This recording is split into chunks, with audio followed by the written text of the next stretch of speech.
A lot of people say that BMW doesn't know how to build exciting cars anymore. They just build vanilla crossovers. Well, not this crossover!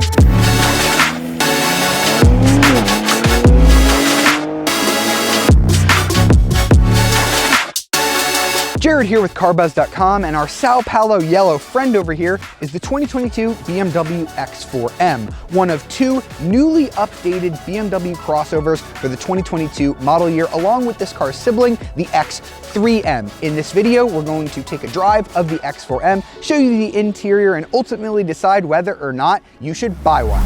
Let's start off this video with a very simple question. What is a BMW X4M competition? Let's start with the X4 part. You're probably familiar with the X3, BMW's best-selling vehicle. It's a regular SUV, compact crossover. What the X4 is, it's something called a sports activity coupe. That's what BMW calls them. They started this trend back in about 2008. They noticed that customers were no longer buying their two-door vehicles because they just weren't very practical. All they wanted to buy was SUVs. So they bundled the looks of a coupe with the practicality of the SUV, and vehicles like the X4 were born. So this is based on the X3. We have the M variant, which means we have the sporty twin turbocharged engine that you would get in the M3 sedan or the M4 coupe, and the competition badge at the bottom just means that it's even sportier than the base X4M.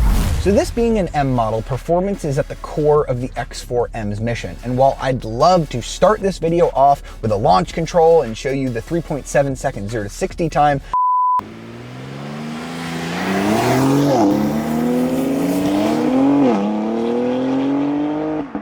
there's a little more complication to it than just getting in, putting it in drive, and going. Modern BMW M cars are littered with different drive modes, so you really have to configure the car exactly how you want it before you set up and go. So we have this button that's labeled Setup down here on the iDrive system. Push it and you get this interesting menu here on the screen.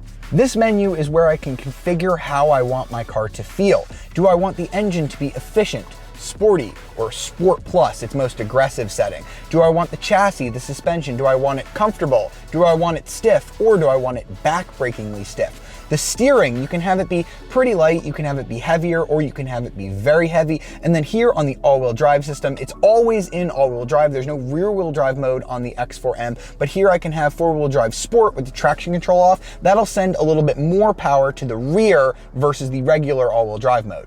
And what I just showed you on the screen is not even the end of all of the customization here on the X4M. If we look down here on the actual shifter itself, we have this rocker switch that goes up and down. There's 3 different settings for the transmission alone. You can have sort of a normal transmission mode, a more aggressive setting, or the third setting where it goes into its most aggressive mode. And then besides that, we even have a little button right here for the M Sports exhaust. I can have it be loud, or if this light comes on, very loud. Fortunately, you do not have to fiddle with all of these settings every time you get into the car, because that would just be infuriating. BMW gives you these 2 buttons here on the steering wheel in red. They look very cool and they're very fun to press. You've got M1 and M2. You can set them up however you want. Basically, play around with the settings to find out exactly how you like the car. Hold down one of the buttons and it will save it for quick and easy access. So right now I have the M1 button set up with almost everything in Sport Plus setting, but the suspension in full comfort mode. You're gonna see why I did that a little bit later on. And then if I really wanna go crazy in this car, I've put the M2 setting. You have to double click to confirm that into everything into its fully most aggressive setting with the transmission in its most aggressive mode. Now that we've got done with all of that boring stuff, let's finally get the X4M out on the road. But before we do, be sure to leave a like if you've enjoyed the video so far, subscribe to our channel, and ring the notification bell to be alerted of our latest videos. So first, let's go over the engine specs here because they are very impressive. We've got the same 3-liter twin turbocharged engine that you get in the M3 or the M4. It's called the S58 engine, and it produces really good horsepower, 473 horsepower and 442 pound-feet of torque. That's the standard output, but we have the optional $7,000 competition package. That's gonna dial it up to 503 horsepower with 479 pound-feet of torque. That's the same output as last year's X4M in terms of power, but the torque is up. You get 13 pound-feet more on the base model and a whopping 37 pound-feet more on this competition model. And you might not think that just adding a little bit of torque is super impressive, but it makes a really big difference when you look at the stat sheet. Last year's X4M took 4.1 seconds to hit 60 miles an hour, or 4 seconds flat if you got the competition model. This one is much quicker. You'll do 0 to 60 in just 3.9 seconds with the base car, or a staggering 3.7 seconds in this competition model. But I've talked enough about it. Let's do it. Launch control active. Oh my God. Oh, wow, that's quick. And that engine sounds really good. If you keep pressing, you'll be able to do 155 miles an hour, or we have an optional M drivers package that's like $2,000, $2,500 extra. That'll boost your top speed to 177 miles per hour. Now, if I'm being honest, I wouldn't get the M drivers pack unless you're the type of person that's gonna VMAX your car and actually do 177 miles an hour on a regular basis. You could probably just skip that $2,500 package. The only other thing that it includes is you get a free day at the BMW M driving school, but you could always just pay for that out of pocket if you want to do it. I'm falling in love with this S58 engine all over again. It really reminds me of the engine you used to get in the E46, just that really nice mechanical noise. This car is an absolute beast in a straight line. You just always have power. This 8-speed automatic transmission just rips off shifts. And the X4M is almost even more impressive when you get it into a corner. I'm gonna go ahead and take one very quickly here. We're in M2, everything in its stiffest setting, and oh my God, it's just amazing how little body roll and how composed this thing stays when you're in a corner. The M adaptive suspension gets so stiff in its stiffest setting. You can go and take corners at crazy speeds here. There's just no body roll. Flick it. That all-wheel drive system keeps you super composed. You always have grip. You never feel like this car is going to step out on you ever. This is not the type of car that you drive at high speeds going, oh, I'm worried about crashing. No, you can take outrageous speeds through the corners without ever worrying about going off. It understeers just a little bit. I mean, it is a big, tall riding SUV, but this thing can corner like a sports car. Now, everything I've talked about so far is great if you live your life launch controlling from your PTA meetings to your soccer practice. But is the X4M a livable car? That's the next question we're going to answer.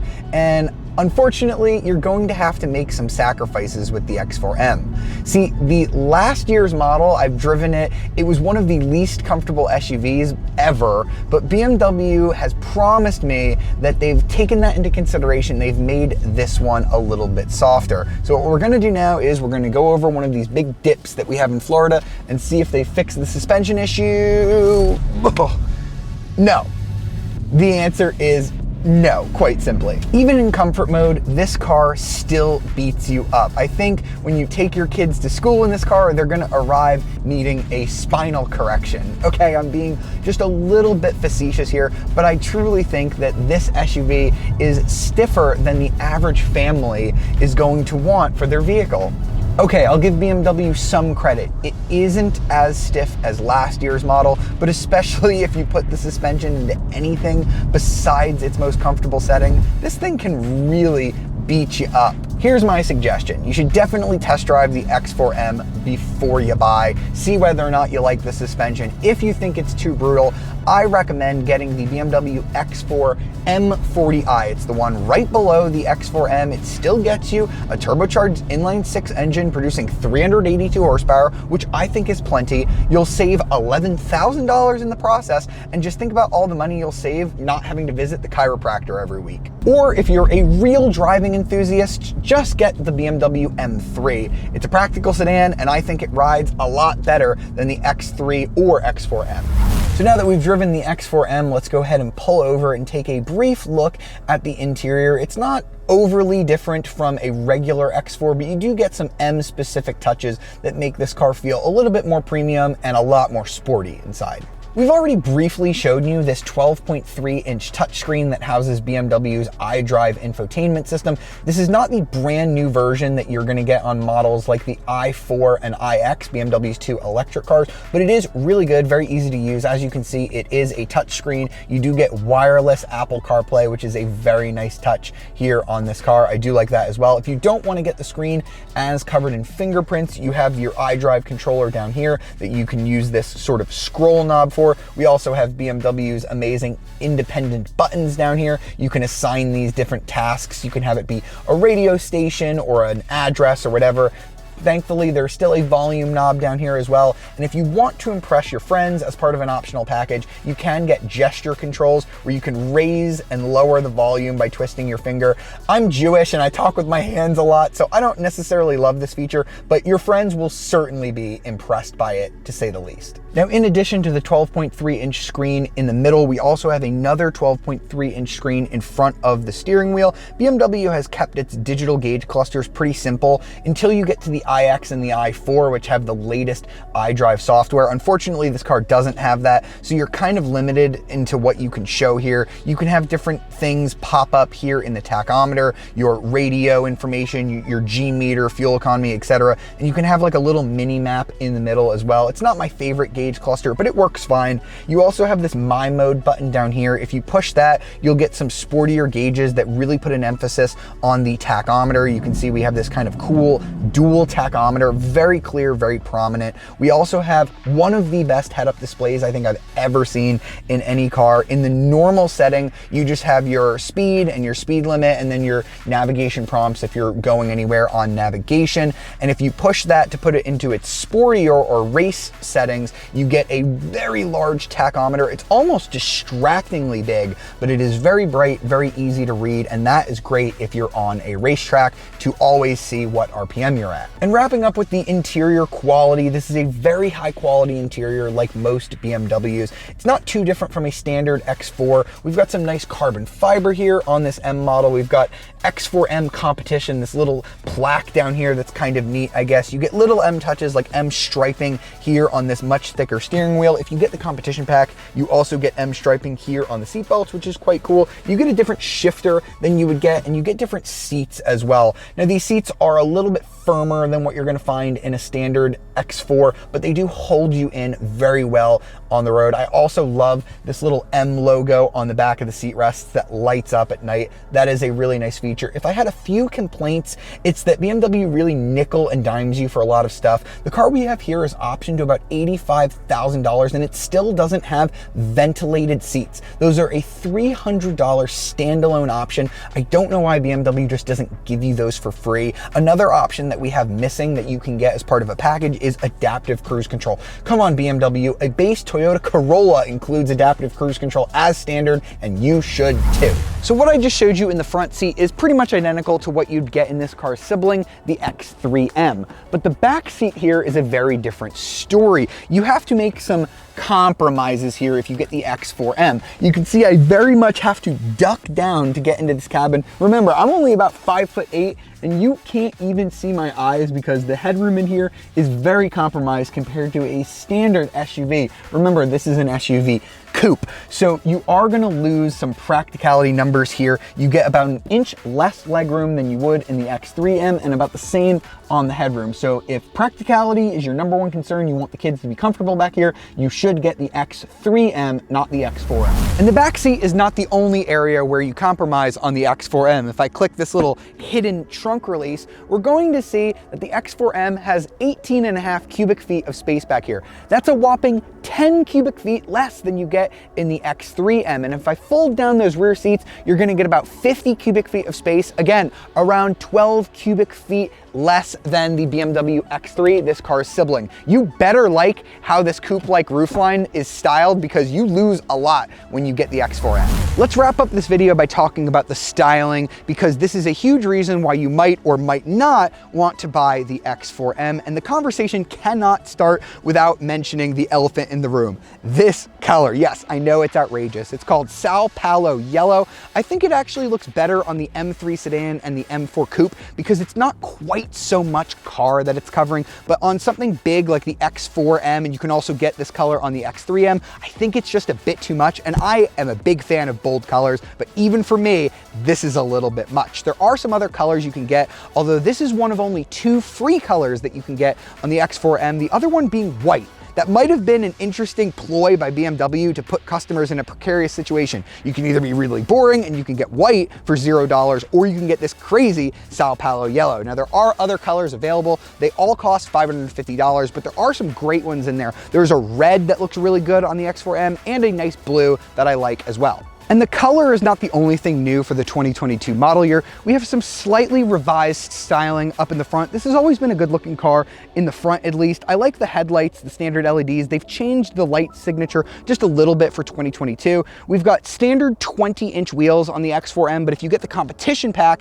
like we have, you get one of 2 21-inch patterns. I happen to really like this one. I think that the spokes kind of look like pistons, which is quite cool. You see we have blue brake calipers, but if you don't like blue, you can also get red or black. And finally, when we move around to the rear, we've got a slightly different, thinner light signature than we had on last year's X4M. I think it looks kind of interesting. And as you can tell back here, the X4M has a very unique design. You've got this very sloping roofline with this kind of lip spoiler right here. You might be a huge fan of this design. I personally prefer the more conventional SUV looks of the X3M.